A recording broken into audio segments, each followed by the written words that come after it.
வணக்கம் நண்பர்களே, நான் உங்க கிச்சா பேசுறேன். திருமாங்கல்யம் தானம் செய்த எழுத்தாளர் திருமதி வசுமதி ராமசாமி. அவர் எப்படி இந்த திருமாங்கல்ய தானம் செய்ய ஆரம்பித்தார், அவர் இறந்த பிறகும் அவருடைய மகள் அந்த பணியை தொடர்ந்து செஞ்சிட்டு இருக்காங்க. அந்த தகவல் பற்றினது தான் இந்த பதிவு. அந்த தகவல் பற்றி மேலும் நம்ம தெரிஞ்சுக்கிறதுக்கு முன்னால் நம்ம சேனலை இது வரைக்கும் சப்ஸ்கிரைப் பண்ணாதவங்க கண்டிப்பாக பெல் ஐக்கான் கிளிக் பண்ணுங்கள், சப்ஸ்கிரைப் பண்ணுங்கள். எழுத்தாளர் திருமதி வசுமதி ராமசாமி காப்டன் கல்யாணம் என்ற தேசபக்தி நாவல் மூலம் புகழ் பெற்றவர். ஆங்கிலத்தில் எழுதும் திறமை கொண்ட இவர் MS சுப்புலட்சுமி, அம்புஜம்மாள் போன்றோர் பற்றி ஆங்கில கட்டுரைகள் எழுதியுள்ளார். காந்திஜியிடம் சமூக சேவைக்கான பயிற்சி பெற்றவர். மூதறிஞர் ராஜாஜியிடம் தொடர்ச்சியாக 3 ஆண்டு உபநிடதம் கற்றார். கற்பகாம்பாள் திருவருட்சங்கம் என்னும் அமைப்பின் மூலம் சமூக பணிகளில் ஈடுபட்டவர்.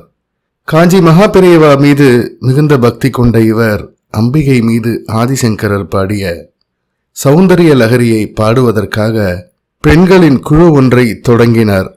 அதற்காக மகாபெரியவாளை தரிசிக்க வந்தார். ஆசி வழங்கிவிட்டு மகாபெரியவா அவரின் விருப்பம் ஒன்றை தெரிவித்தார். ஒவ்வொரு பௌர்ணமி அன்றும் ஏதேனும் ஒரு கோவிலில் பெண்கள் குழுவாக சௌந்தரிய லகரி ஸ்தோத்திரம் பாடுவதோடு திருமணம் நிச்சயமான ஏழை பெண்ணுக்கு திருமாங்கல்யம் வழங்கும்படி உத்தரவிட்டார்.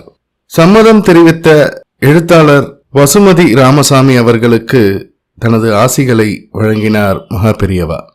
மாதந்தோறும் தங்கத்தாலி தானம் செய்ய நிறைய செலவாகுமே என்ற பயமும் கவலையும் ஏற்பட்டது. முதல் பௌர்ணமி அன்று வசுமதியே முழு செலவையும் ஏற்றார். பின்னர் தாலிதானம் குறித்து கேள்விப்பட்ட நண்பர்கள் பலரும் நன்கொடை வழங்க முன்வந்தனர். என்ன ஆச்சரியம்! சுவாமிகளின் அருளால் தாலிதானம் தொய்வின்றி நடந்தது. நாளடைவில் நன்கொடை அதிகமாகவே பலருக்கும் தாலிதானம் செய்யும் வாய்ப்பும் கிடைத்தது. ஒரு நல்ல செயலை செய்ய மகாபெரியவா என்னை கருவியாக தேர்ந்தெடுத்தாரே, அந்த மனநிறைவை என்னால் வார்த்தைகளால் விளக்க முடியாது என்று பலமுறை பல பேட்டிகளில் குறிப்பிட்டிருக்கிறார் வசுமதி ராமசாமி. இப்போது அவரது மகள் சுகந்தா சுதர்சனம் இந்த தெய்வீக பணியை தொடர்கிறார். மகாபெரியவாளின் அருளும் தாயாரின் ஆசியுமே தாலிதானம் செய்ய துணை நிற்பதாகவும் கூறுகிறார். ஜெய ஜெய சங்கர ஹர ஹர சங்கர.